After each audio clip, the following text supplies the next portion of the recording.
यमुने, अगं काय झालं एवढं घर डोक्यावर घ्यायला?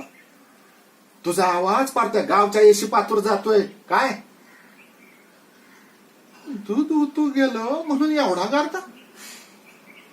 सुनबाईकूनच गेलंय ना? मग जाऊ दे की, त्यात एवढं बोलायची काय गरज आहे? अगं तिला सवय नाही ह्या स्वयंपाक घरची. हळूहळू समधी माहिती होईल बघ. अगं पर एवढं बोलतात का? मनाला लागल असं?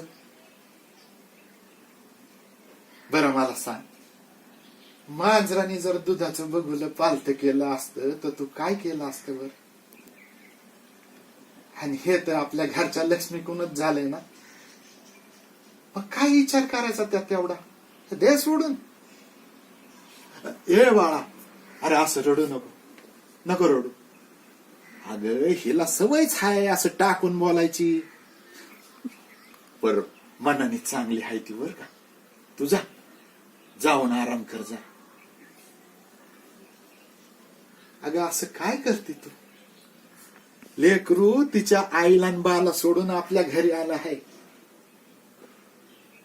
लग्नाला 4 दिवस बी नाही झालं त्यांचं. तुझं आपलं झालं सुरू.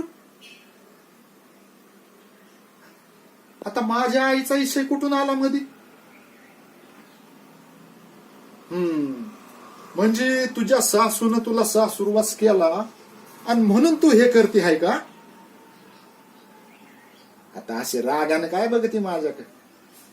ए यमुने, ये इकडे. मी काय म्हणतो, गेली वाटत. त्या बाईला कधी समजायचं कुणाला ठाऊक र पांडुरंगा.